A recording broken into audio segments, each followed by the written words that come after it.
오늘 말씀의 제목을 지혜는 어디서 얻는가 해봤습니다. 우리가 살면서 어려움이 닥치거나 시험이 닥칠 때 우리는 하나님께 지혜를 구합니다. 그렇죠? 지식을 구하지 않아요. 하나님께 지혜를 구합니다. 많은 신학의 선배들에게 혹은 비슷한 일을 경험하고 지나온 사람들에게 어떻게 지냈느냐고, 어떻게 지나갈 수 있게 되었느냐고 그들의 경험과 지혜를 물어봅니다. 그러면 여러분, 지혜로움이란 무엇입니까? 지혜로움이 뭡니까? 저도 이제 이걸 정리하기가 참 쉽지 않더라고요. 지식과는 분명히 다름을 우리는 인지하고 있어요. 그렇죠? 지식은요, 우리가 세상을 살아가면서 경험하는 모든 것들이 다 지식이 되어집니다. 내 안에. 책을 보면서 공부한 것들도 내 안에 쌓이는 이것이 지식이라는 거라는 거죠. 그래서 지식은 우리의 노력 여하에 따라서 내가 많이 쌓을 수도 있고 적게 쌓을 수도 있는 것이 바로 지식이라는 겁니다. 세상에 깔려 있는 것들이 다 지식이라는 거죠. 그러면 지혜도 그런가? 지혜도 사람의 노력으로 얻을 수 있는 것인가? 생각했을 때 지혜는 그렇지 않다라는 겁니다. 지혜는 우리의 수고나 우리의 노력이나 우리의 인생의 경험으로 쌓이는 것이 아니라는 것이죠. 사전을 찾아보니까 지혜는요, 이치를 빨리 깨우치고 사물을 정확하게 처리하는 정신적인 능력이다 라고 말하고 있더라고요. 지혜는 그래서 효과적이고 효율적으로 내가 가진 지각과 지식을 적용함으로 원하는 결과를 생성하는 능력이라고 합니다. 아직도 제가 이해가 안 되시죠? 원하는 결과를 만들어내기 위해서 지식을 사용하는 정신적인 능력이 바로 지혜라는 거예요. 그러니까 지식보다는 조금 더 상위 개념이라는 겁니다. 지혜가. 요즘 같은 시대에 지식이 많은 것은 부러움의 대상은 될 수 있으나 사실은 존경의 대상은 되지 못합니다. 근데 여전히 지혜로운 사람은 존경의 대상이 됩니다. 왜냐하면 지혜라는 것 자체가 사람의 수고와 노력을 얻을 수 없는 것이기 때문에 그 지혜를 가진 사람은 존경의 대상이 된다는 것이죠. 요즘에 이 지식은요, 우리가 노력하면 굉장히 많은 것들을 얻을 수 있고요, 많은 것들을 이룰 수도 있습니다. 여러분, 무언가 알고 싶으시면은 인터넷을 켜시고, 핸드폰을 끄시면 됩니다. 이제. 순발력 좋았습니다. 뭔지 모르겠지만. 무언가 알고 싶다면요, 인터넷 딱 켜시고 딱 10분만 검색해 보세요. 수많은 정보가 쏟아집니다. 제가 이제 목이 안 좋으니까, 목에 좋은 음식은 뭐가 있습니까? 수십 가지 떠오릅니다. 뭐가 좋다, 뭐가 좋다. 그거만 보면요, 그거 먹으면 다 나을 것 같아요. 미국에 이와 같은 예를 제가 하나 드릴게요. 미국에 잭 안드라카라는 청년이 있습니다. 들어보셨습니까? 모르시겠죠? 잭 안드라카. 저 처음 봐요. 그 사람 이름은, 걔가 무슨 일을 했는지는 알았는데 이름은 검색하고도 오늘 처음 알았어요. 지금 이 청년은요, 미국 사람이고요, 21살입니다. 근데 이 친구가 왜 유명해졌냐면은, 이 잭 안드라카라는 친구가 15살 때 췌장암을 조기 발견할 수 있는 이 혁신적인 검사지를 만들었습니다. 15살에. 놀랍지 않습니까? 그런데 더 놀라운 건 뭐냐면은, 이 친구가 천재가 아니라는 거예요.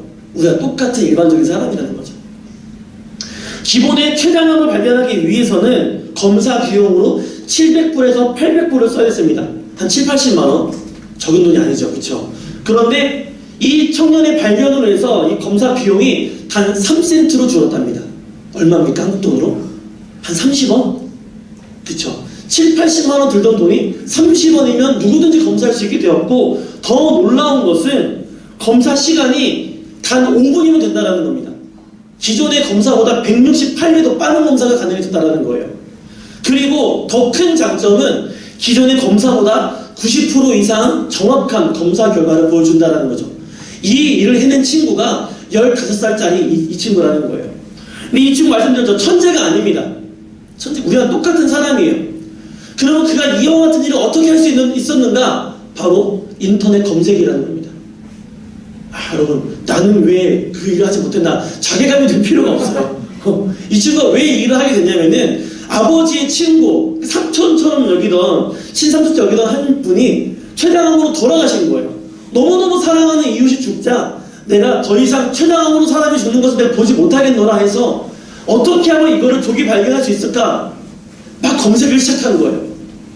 그래서 검색하다 보니까 어떤 논문을 보고 어떤 염색체의 애가 췌장암에 반응하는 것만 내가 내 검사지를 발견할 수가 있다라면 그러니까 암에 따라서 반응하는 염색체가 다르다는 것을 발견한 거예요. 검색을 통해서. 그래서 그 염색체를 발견하고 그 염색체에 반응하는 시험지를 만들기 위해서 또 열심히 검색하고 연구했다는 것이죠. 우리와 같은 평범한 사람이지만 기존에 있는 정보를 가지고 이와 같은 일을 해냈다는 것입니다. 우리가 이 이야기를 들었을 때 야, 어린 친구가 큰일을 했네, 대단하다 라고 반응할 수 있지만, 그가 해놓은 업적에 대해서 위대하다고 평가할 수 있지만, 그가 가진 지식 자체를 우리는 부러워하지는 않아요. 왜냐하면 우리도 검색하면 얻을 수 있는 것들이기 때문에 그렇습니다. 지식은 더 이상 여러분 존경의 대상이나 부러움의 대상이 아닙니다. 지식은요, 이미 누구든지 할 수 있는 영역이기 때문에 그래요. 그래서 어떤 분들은요, 요즘은 이제 정보화 시대라는 말을 하는 이유가 이미 웬만한 것들이 연구는 다 끝났다라는 거예요. 이제 우리가 대학원을 졸업하거나 박사과정을 밟기 위해서는 다 논문을 써야 되잖아요. 그렇죠? 논문을 쓰려고 주제를 정하면요, 대부분의 주제들이 다 이미 연구가 완료된 것들이 많습니다. 대부분이 그래요. 저희도 그랬어요. 그래서 학교에서 주는 논문의 주제를 가지고 졸업 논문을 쓰고 졸업을 했거든요. 그러다 보니까 더 이상 무슨 연구가 필요할까 할 정도로 수많은 연구의 결과들이 남아있고 정보가 넘친다는 거죠. 우리는 원하면 그것들을 클릭 몇 번으로 읽고 습득할 수 있다는 것입니다. 중요한 것은 이제 그 지식을 어떻게 사용하는가가 중요한데, 이 지혜 얻는 게 쉽지 않다는 겁니다. 지식이라는 것은 이미 세상에 널렸고 인터넷에 넘쳐나는 것이 정보고 지식이기 때문에 그래요. 진정 존경의 대상은 그래서 이제는 지혜로운 사람이고, 우리가 바라는 것도 이 지혜라는 것입니다. 우리가 지식이 없어서 망하는 게 아니라는 거예요. 우리가 지식이 없어서 죽는 게 아니라는 겁니다. 우리가 지식이 모자라서 이 문제를 넘지 못하는 게 아닙니다. 삶에 여러 가지 문제들이 있지요. 아픔들이 있어요. 근데 우리가 그 몰라서 못 넘어갑니까? 몰라서 아파합니까? 몰라서 거기 머물러 있는 거예요? 아니거든요. 우리는 지식이 있고요, 웬만한 것들 다 알고 있습니다. 그런데 못 넘어가고요, 여전히 사람들은 망하고요, 여전히 사람들은 거기에 머물러서 어찌할 줄을 몰라 합니다. 왜 그러는 겁니까? 사람들이 지식은 있지만 지혜가 없어서 그렇다는 거죠. 성경에서 가장 지혜로운 인물 떠올리면 가장 쉽게 우리는 솔로몬을 떠올립니다. 가장 유명한 일화가 뭡니까? 그 아기는 한 명이고 어머니는 둘인데 진짜 어머니가 누구냐 가리는 판결. 가장 유명한 일화죠. 솔로몬의 지혜로운 말했을 때. 세상 어떤 곳에서도 이와 같은 상황 가운데 어떻게 판결하라는 지혜는 없어요. 어디 법전을 열어도 이런 사례는 없어요. 어머니 둘이 와 있으면은 그 둘이 진짜 어머니를 가르치는 방법은요, 없습니다. 세상에 그런 지식은 없습니다.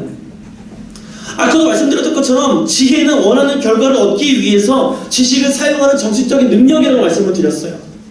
솔로몬에게는 친어머니를 찾아 아기를 돌려주기를 원하고 그런 마음이 있었고, 원하는 결과를 얻기 위해서 모성애라는 지식을 사용합니다. 우리 모두는 모성애에 대한 지식은 있죠. 그쵸? 친어머니라면 아기가 몸이 상하는 것을 두고 보지는 않을 것이다 라는 모성애에 대한 지식은 있습니다. 그래서 그 지식을 솔로몬이 이렇게 사용한 거예요. 아이를 반으로 갈라서 반쪽씩 어머니 나눠주다. 솔로몬의 지혜는 뭡니까? 진짜 어머니라면 아이가 상하는 것을 그냥 두고 보지는 않을 거다. 이게 지혜라는 거죠. 이게 지혜. 근데 우리는 누구도 여기까지 그 인사이트를 내지를 못해요. 지혜를 얻지를 못해요.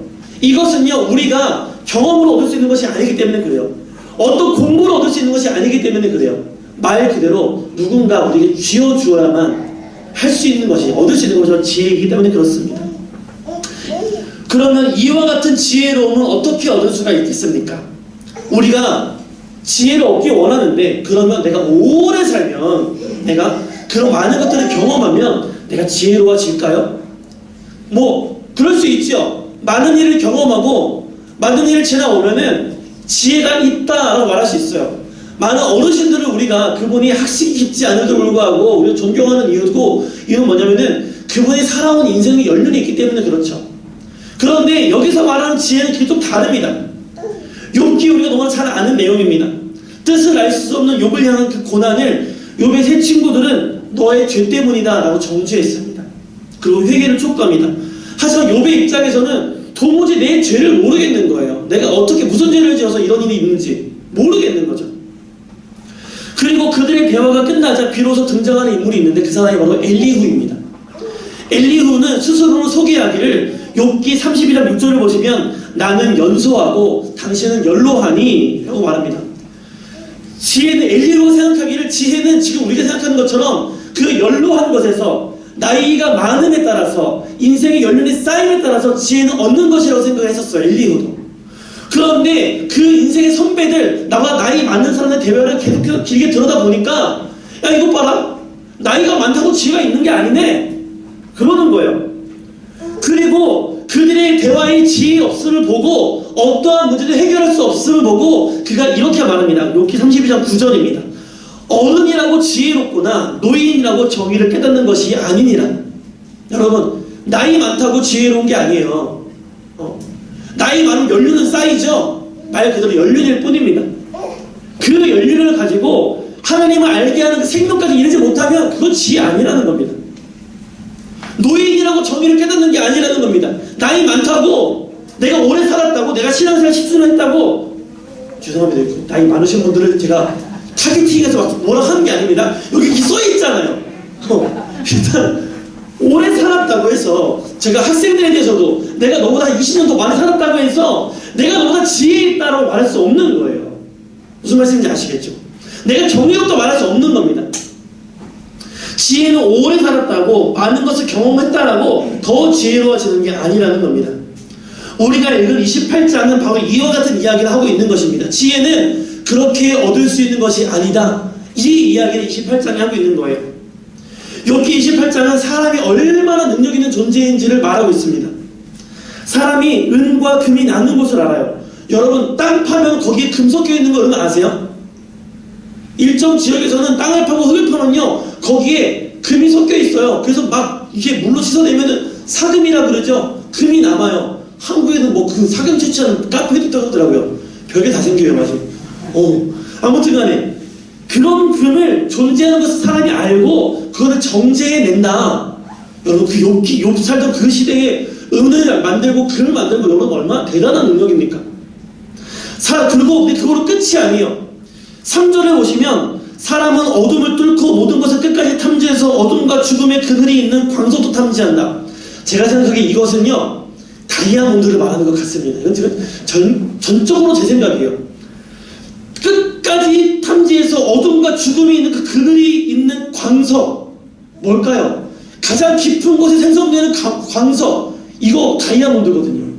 다이아몬드는 가장 깊은 곳에서 가장 높은 열과 압력이 있는 곳에 만들어지는 게 다이아몬드거든요. 가장 단단한 광석이 다이아몬드잖아요. 야 모르시는구나. 그래요. 네, 그럽니다. 그런데 여러분 이 다이아몬드를 캐기 위해서는 얼마나 깊어야 되는지 아십니까? 그 아프리카에 가면은 한 다이아몬드 광산의 깊이가 430m래요. 이렇게 수직으로. 사진 한번 보여주시죠. 저건 러시아에 있는 다이아몬드 광산입니다. 저 가운데 구멍이요 운석이 떨어진 게 아니라 다이아몬드를 파내려고 사람들이 파고 들어간 거예요. 저렇게 옆에 있는 집들이 아주 조그맣게 보이는 게 보이시죠? 네. 감이 안 오시는구나. 굉장히 큰 구멍이고요. 빠지면 사람이 나올 수 없는 구멍, 큰일 나는 구멍입니다. 깊이가 430m면요 그 반지름이 최소한 430m라는 거죠. 그러면 그 지름은 860m. 우리 토목 전공하신 분들 안식각 들어보셨죠? 안식각 너무 오래전이라 가물가물하시죠? 이 사면이요 무너지지 않고 안식을 얻는 그 최저각을 안식각이라고 합니다. 기억하시죠? 그래서 예를 들 때 모래를 이렇게 위에서 쏟아 부으면은 모래가 그 안정을 찾고 더 이상 무너지지 않는 최소한의 각이 있어요. 그걸 안식각이라고 해요. 그런데 그 안식각은 사실은 45도 넘어가려면은 이게요 다른 무슨 조치가 필요합니다. 겉에다 콘크리트를 뿌린다든지 앙카를 뭐 심는다든지 해서 더 든든하게 해야 돼요. 각을 더 세우려면은. 그런데 그 땅을 파서 45도를 기울이게 하려면은 그 45도라는 기울이 자체가 이게 굉장히 높은 기울기라는 거예요. 사실은요. 나 그렇게 배웠어요. 저는. 저희 학교는 그렇게 배웠습니다. 그런데 아무튼 간에 그러니까 깊이가 430m면은 그 지름도 최소한 반지름 430m라는 거죠. 그러니까 저 깊이는요 못해도 거의 1km 가까이 된다라는 거예요. 여러분 세상에서 1kg짜리 구멍을 어떻게 만듭니까? 근데 사람이 그렇게 대단한 능력을 가졌다라는 거죠. 그 말하려고 이렇게 긴 이야기를 했습니다. 사람의 능력이 놀랍다는 거죠. 이미 욥의 시대에도 지금 그와 같은 일들을 사람이 했다라는 거예요. 얼마나 놀랍습니까? 근데 지금은 사람이 더 얼마나 놀라운 능력을 가지고 있습니까? 9절과 11절에서 지금 그 이야기를 하는 거예요. 사람이 굳은 밥에 손을 대면 산을 뿌리까지 뒤엎으며 라고 말하죠. 반석에서 수로를 두고 누수를 얻는, 여러분 물 잡는 게 얼마나 힘든 건지 아세요? 모르시죠? 건물 지을 때 물 잡는 게 제일 힘든 일이에요. 그런데 이와 같은 일을, 이 힘든 일을 사람이 합니다. 우리 집사님들이 굉장히 능력 있는 분들이세요. 그냥 노가다꾼 말하지만 자기들이 노가다꾼이라 말하는 건 사실은 굉장히 똑똑한 분들이고요. 능력 있는 분들입니다. 요즘에 이 사람들이 그렇게 능력이 있고 힘이 있는 사람들이라는 거예요. 당시에도 이와 같은 일을 했었고 사람의 능력이 놀랍다라고 욥은 말합니다. 지금요, 욥이 살던 시대보다 더 능력을 얻은 시대입니다. 지금은 우리가 앉은 자리에서 모든 것을 알 수 있고, 마치 하나님처럼 검색만 하면 되잖아요. 모든 것을 주문할 수 있고 모든 것을 얻을 수 있습니다. 클릭 몇 번이면요 내가 원하는 것을 원하는 모양대로 만들 수 있습니다. 요즘 3D 프린터는 다 아시죠? 똑같이 만들어줍니다. 똑같이. 여기다가 이 컵을 올리고요, 컵 본 따서 만들어 그러면은 똑같이 만듭니다. 심지어 사람의 신체의 장기 일부분도 똑같이 만듭니다. 사람의 세포를 이용해서 귀라든지 코라든지 똑같이 만든다는 거죠. 이 심지어는 사람을 대신한 인공지능까지 사람이 만들어냈습니다. 더 이상 내가 일을 안 해도 되는 거예요. 얼마나 놀랐습니까? 이미 일정 부분에서는 이 인공지능이 사람을 뛰어넘었어요. 이 모든 것은 사람이 만들었습니다. 우리가 그렇게 능력 있는 존재입니다. 우리 안에 지식은 그렇게 놀랍도록 대단한 것들입니다. 그런데 그렇게 능력 있는 사람이 여전히 스스로 지혜는 얻지 못합니다. 이렇게 편리해진 세상과 사람의 능력이 여러분 세상을 아름답게 바꾸었습니까? 세상의 모든 비극이 사라졌습니까? 사람들이 이제는 고민하지 않고 모두가 기뻐하며 행복하고 살아갑니까? 그렇지 않다라는 거죠. 모든 사람이 죽음에 대한 두려움이 없이 살아갑니까? 모든 사람이 먹을 것을 걱정하지 않고 살아갑니까? 그렇지 않다라는 거죠. 내일 일을 걱정하지 않고 살아갑니까? 그렇지 않습니다. 여전히 솔로몬 시대에 있던 그런 부조리는 지금도 있고요, 욥과 같은 시대의 그런 걱정과 아픔들은 지금도 있다는 거죠. 왜 사람은 더 똑똑해졌는데 이와 같은 문제를 해결하지 못하는 겁니까? 우리에게 지혜가 없어서라는 겁니다. 우리에게는 그럴 만한 지혜가 없는 거예요. 스스로를 구원할 수가 없는 거예요. 이 세상에서 아무리 노력하고 아무리 찾아봐도 그와같은 지혜를 찾을 수 없기 때문에 우리는 여전히 힘들고요, 여전히 고통 가운데 있고요, 요즘 우리 문제를 해결할 수 없는 가운데 살아가고 있습니다. 사람이 세상의 많은 것들을 바꾸고 변화시키는 것 같지만 본질적인 것은 아무것도 변화시키지 못하는 거예요. 그 본질을 바꾸는 능력, 내가 가진 것으로 아름다운 세상, 즉 하나님의 선하심을 그 드러내는 것은 지혜가 없이는 불가능하기 때문에 그렇습니다. 욥이 12절 이하에 하는 말을 보세요. 그러면 지혜와 명철은 어디서 얻냐? 사람을 알지도 못하고 모든 세상이 말한다. 지혜는 우리에게 없다. 바다가 말한대요. 깊은 물이 말한대요. 지혜는 내게 없어. 나한테는 찾지 마 라고 말하는 거예요. 욥이 우리보다 한 가지 더 아는 것이 있다면 무엇이냐면 지혜는 이 땅에 없다라는 것을 알았기 때문에 안다라는 거예요. 우리는요, 지혜를 얻기 위해서 열심히 사람들 찾아다닙니다. 여기저기 책을 파요. 공부해요. 노력합니다. 내 인생을 투자도 합니다. 오래오래 내가 살았어요. 여러분, 그 유명한 그 스님이 돌아가면 하신 말이 뭐예요? 산은 산이고 물은 물이다. 그거 누가 모릅니까, 여러분? 산되게 하신 분은 알아야지. 그만큼 수행했으면. 물을 물되게 하신 분은 알아야지. 그게 변할 수 없음을, 우리의 존재가 변할 수 없음을 알았으면 그 변하지 않게 만드시는 그분이 누군지를 알았어야 되는데 우리의 힘으로는요 알 수가 없는 거예요. 그냥 산은 산이고 물은 물이다. 이게 다예요. 이게 사람의 한계라는 거죠. 그런데 우리는 그 한계를 벗어나려는 노력을 하지 않고 있어요. 욥이 한 가지 아는 것, 우리는 알 수 없다라는 거죠. 그래서 욥이 누구 찾습니까? 하나님을 찾습니다. 하나님. 지혜는 우리에게 없다. 그렇기 때문에 하나님을 찾아갑니다. 이 지혜를 얻기 위해서 욥기 32장 9절을 보시면 아까 9절에 아까 이렇게 얘기했어요. 아까 엘리후가 말하기를 사람이 나이나 연륜으로 지혜를 얻는 것이 아니다. 그 말씀 앞 8절에 이렇게 써 있어요. 그러나 사람 속에 영이 있고 전능자의 숨결이 사람에게 깨달음을 주시나니 라고 말을 해요. 우리 안에 하나님의 지혜를 얻을 수 있는 방법이 여기 나와 있는 겁니다. 우리가 이 지혜를 깨닫도록 말씀하시는 분이 있다는 거예요. 그분이 우리 안에 계신 영인데 누구십니까? 바로 성령님이라는 거죠. 우리 안에는요 다 성령님이 계십니다. 성령님이 들락날락 하시는 분이 아니에요. 내가 예수님 믿는 그 순간부터 성령님은 내 안에 내주하셔서 나와 함께 사십니다. 그 하나님의 음성이, 성령님의 음성이 우리로 하여금, 지혜 없는 우리로 하여금, 야 하나님이 지금 일하고 계시잖아, 하나님이 살아계시잖아, 그렇게 하나님을 바라보게 합니다. 그래서 이 말씀을 들은 욥은요 하나님을 찾아가서 주님 주신 그 지혜를 얻습니다. 그런데 우리는 하나님이 말씀하시는데도 이거를 거절해요. 듣지를 않아요. 세상 사람들이 다 그래요. 말을 하지만 지혜를 누리지 못하는 이유는 뭐냐면은 그 성령의 음성에 반응하지 않기 때문에 그렇다는 거죠.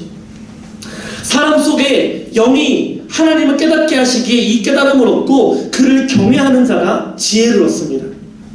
사람의 어떤 수고나 노력이 사람을 지혜롭게 하는 게 아니라 내 안에 있는 그 성령님의 음성에 반응하여서 하나님을 경외하는 자가 지혜로운 자가 된다는 것이죠. 그 성령님이 이것을 우리가 깨닫게 하셔서 지혜를 얻게 하는데, 여기서 이것은 욥기 28장 28절 말하는 주를 경외하며 악을 떠나는 것이라는 겁니다. 여러분, 우리가 지혜를 얻는 방법이 바로 이것입니다. 우리의 문제를 해결할 수 있는 방법, 그 지혜가 하나님을 경외하는 것을 시작한다는 것이죠. 내 삶의 어려움, 내가 넘어갈 수 없는 문제와 시험들, 이걸 넘어가게 하는 그 지혜는 하나님을 경외하고 그 악에서 떠나는 것에서부터 시작이라는 겁니다. 하나님의 존재를 깨닫게 하시는 것, 경외하게 하시는 것, 이게 성령님의 음성을 드러낸다는 것이죠.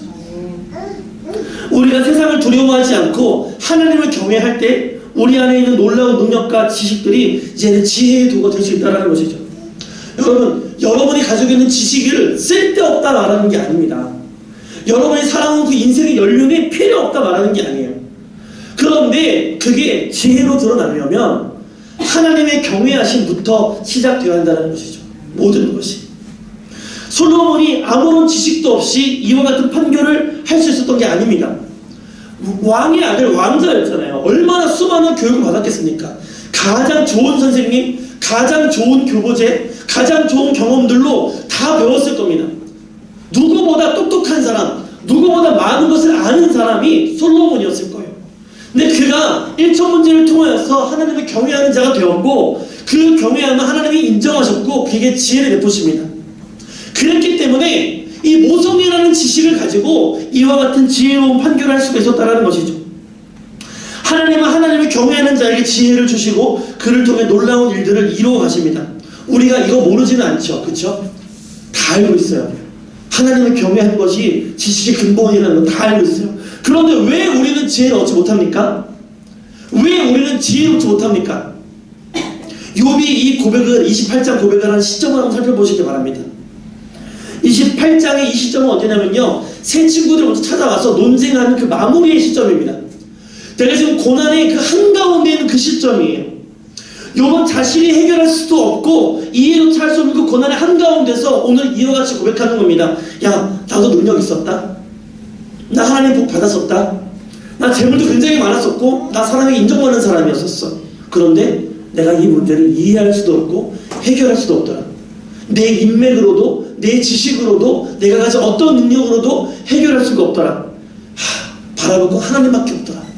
내가 하나님을 경외하는 것밖에 내가 살 구멍이 없다. 내 능력과, 그러니까 너희들에게 말하는 거죠. 내 능력과 지식을 의지하지 말고 하나님을 의지해라. 그것이 능력이고 그것이 지혜고 거기가 바로 살 소망이다. 라고 지금 욥이 말하는 거예요. 28장을 통해서. 우리가 문제 있음에도 불구하고 하나님을 구함에도 불구하고 지혜를 얻지 못하면요, 여러분, 우리가 하나님을 경외하지 않기 때문입니다. 아직 하나님보다 내 손에 능력이 더 믿음이 가는 거예요. 내 지식이 아직 더 능력이 있어 보이는 겁니다. 더 빠른 일처럼 보이거든요. 여러분, 아니라고 부인하지 마세요. 우리가 다 그렇습니다. 내가 지혜롭지 못한 이유, 나를 통해 하나님의 선하심이 드러나지 않는 이유, 하나님이 나의 문제를 해결해 주지 않는 이유, 내가 하나님 경외하지 않아서예요. 다른 이유 아닙니다. 사람들이 나를 통해 하나님 만납니까? 나를 통해서 생명의 복음이 드러납니까? 누군가 야 널 보니까 예수를 보는 것 같다 말을 합니까? 안 그렇잖아요. 왜 그런 거예요? 우리가 하나님 안 무서워하거든요. 사람 무서워, 세상 무서워하거든요. 세상에 문제가 있고 이 하면은 우리가 제일 못하는 게 뭐예요? 교회 일부터 손부터 나요. 희한하죠? 하나님 그렇게 여기면서 우리는 믿습니다, 따르겠습니다, 헌신하겠습니다 하면서 나가서 문제 있으면 주의 일부터 놉니다. 우리 안에 나 그런 얘기를 들었어요. 야 교회 봉사 여기서 일하는 것도 있고 교회 봉사도 있지. 야 둘 다 힘들고 네가 힘드냐? 그럼 교회 봉사를 내려놔. 무슨 소리입니까 도대체 이게? 왜 우리 안에서 이런 말이 나와야 됩니까? 여러분 왜 교회에 사는 말이나 밖에 나가서 우리끼리 하는 말이 다릅니까? 하나님 안 무서운 거예요. 하나님 여기서 한 말 다 들었어요. 여러분의 말을. 하나님이 여러분 하시는 말씀들 다 듣고 야 너는 내게 그걸 고백했구나. 그런데 뒤에 가서 내가 다른 말 하고 있어요. 그 말 뭐예요? 내가 하나님 안 무서워하는 거예요. 그런 우리를 통해서 무슨 지혜가 나오고 무슨 능력이 나타나겠습니까? 안 나타나는 게 당연하다는 거죠. 내가 하나님을 경외하지 않는데, 내가 하나님을 두려워하지 않는데, 내가 세상 눈치 보고 내가 세상 두려워하는데 나를 통해 무슨 하나님의 지혜가 드러나고 무슨 하나님의 능력이 나타나겠습니까? 나를 통해 누가 예수 그리스도를 봅니까? 내가 희생도 안 하는데, 내가 손해 하나 안 보려고 그러는데 그럴 수 없다라는 거죠. 당연한 일이라는 거예요. 욥이 이 고통 가운데 하는 말을 들으세요. 다 잃었잖아요. 자식 다 잃고 아내도 떠나가고 친구조차 나를 정죄하는 이 안타까운 상황 가운데서도 하나님을 경외하는 것이 지혜더라, 악에서 떠나는 것이 명철이더라 말하는 것 아닙니까? 나이가 많다고요? 내가 지혜롭다고 그래서? 내가 신앙생활 오래 해서 내가 지혜롭다고요? 다 거짓말입니다. 하나님을 경외하지 않으면, 하나님을 두려워하지 않으면 우리는 지혜로울 수가 없습니다. 나를 통해 주의 능력 나타낼 수가 없는 겁니다. 여러분 우리가 하나님 두려워해야 됩니다. 하나님. 그래야 우리 안에서 능력이 나타날 수가 있게 되어지는 줄로 믿습니다. 여러분 저는 여러분을 나무랄 생각이 없습니다. 말씀을 저는요 이 말씀 준비할 때 무슨 말씀을 했냐면 여러분 지혜는 하나님께 얻을 수 있으니 우리가 하나님을 바랍시다. 하나님 처음 저에게 주신 말씀은 이거였어요. 여러분 하나님 지혜 주시니 문제 있으시죠? 하나님께 나아가서 지혜를 얻고 우리 형통한 삶을 삽시다. 영광스러운 인생 살아갑시다. 이 말이 하고 싶었어요. 그런데 묵상하면 할수록 내가 하나님을 두려워하지 않는구나. 우리가 하나님을 두려워하지 않는구나. 그래서 능력이 없구나. 그래서 우리가 힘이 없구나. 그래서 세상이 우리를 조롱하는구나. 이걸 보게 되는 거예요. 이거를. 여러분 하나님을 두려워하시기 바랍니다. 하나님을 경외함이 우리가 지혜롭게 되는 지혜로운 길입니다. 우리가 욥보다 뭐 얼마나 더 많은 것을 잃을 수가 있겠습니까? 욥 굉장히 부자였어요. 굉장히 인정받는 사람이었습니다. 근데 그 다 잃었어요. 우리가 잃어봐야 뭐 얼마나 잃는다고 우리가 그거 두려워서 지금 이거 두려울까? 이거 놓지 못하고 하나님 앞에 나가지 못하고 경외하지 못하는 겁니까? 여러분 욥보다 부자입니까? 욥보다 지혜롭습니까? 성경이 말하기를 여러분 후대에 쓰기를 그 집사는 그 장로는 그 권사는 내가 보기에 참으로 의로운 자라, 악에서 떠난 자라 할 만하다. 내가 그런 말 합니까? 안 그렇거든요. 근데 뭐 그렇게 이렇게 많아서 우리가 하나님을 경외하지 않는 겁니까? 여러분 어떻게 보면 우리는 하나님을 경외하기 더 좋은 조건에 있습니다. 이럴 게 없거든요. 뭐 이럴 게 있습니까 여러분? 우리는 여러분 사실은 소망이 없는 인생을 살아가는 게 아니라 오늘만 사는 인생을 살아야 됩니다. 하나님이 허락하지 않으면 내일이 우리에게 없는 거예요. 소망은 없는 거예요. 그러면 오늘이 마지막 날인 것처럼 주님을 위해 살아야지. 그러면 우리가 내려놓지 못할 게 뭐가 있습니까? 내 재물이요? 내 능력이요? 내가 쌓은 어떤 명예요? 왜 못 놓습니까? 굴러서 우리에게 그렇게 두렵습니까? 하나님이 주를 위해 내 삶 헌신해서 다 내놨는데 하나님이 굴러서 내버려 둡니까? 우리 하나님 그런 분이에요? 아니잖아요. 여러분. 여러분 구원하실 때 하나님 여러분 어떻게 만나주셨습니까? 야 사랑하는 내 딸아, 내가 너 이렇게 사랑한다. 야 내 아들아, 나 좀 만나주라. 내가 너 이렇게 사랑했는데 독생들까지 버렸노라. 여러분 이거 우리가 동일하게 받은 은혜 아닙니까? 하나님은 그렇게 우리를 사랑하셔서 모든 것을 다 버리셨는데 왜 우리는 하나님을 향해서 내가 가진 이 지식, 이 명예, 이 재물 이것들을 왜 못 넣는 겁니까? 하나님이 당장 내려 허락하지 않으면 우리는 하나님을 가야 되는데. 그렇죠? 사랑하는 성도 여러분, 우리 인생에서 우리가 해결할 수 있는 부분은 굉장히 작습니다. 아니 거의 없습니다. 그런데 왜 우리는 아직도 하나님을 경외하지 못하고 내 손에 쥐어진 이 아무것도 아닌 작은 것을 놓지 못하는 걸까요? 아직 내 안에 성령께서 나를 향한 분명한 부르심과 말씀이 있지만 우리가 아직 깨닫지 못했기 때문에 그렇습니다. 우리가 땅에 발붙이고 사는 연약한 존재이기 때문에 당장 눈에 보이는 것이 먼저 보이는 연약한 육신에 속한 존재이기 때문에 세상이 두렵기 때문에 그래요. 이게 팩트입니다. 이게 사실이에요. 이게 최소치가 우리의 마음이에요. 세상이 두려운 거죠. 굶어 죽는 게 두려운 겁니다. 남들보다 못하게 사는 게 두려운 겁니다. 남들 다 누리는데 내가 요만큼 타협하면은, 요만큼 포기하면은, 내가 요만큼 믿음을 타협하면 내가 얻을 수 있는 것들인데 그거 타협하는 거거든요. 그거 못 버리는 거거든요. 그런데 내 안에 성령님께서는 동일하게 말씀하십니다. 네가 그걸 내려놔라. 저에게 말씀하실까요? 분명히 여러분들 아실 거예요. 여러분 마음에도 성령님 말씀하십니다. 야, 세상을 주관하신 하나님 네가 알지 않느냐? 너 이 땅에 어떻게 왔니? 너를 보내신 이가 누구니? 너를 사랑하고 구원하신 분이 누구니?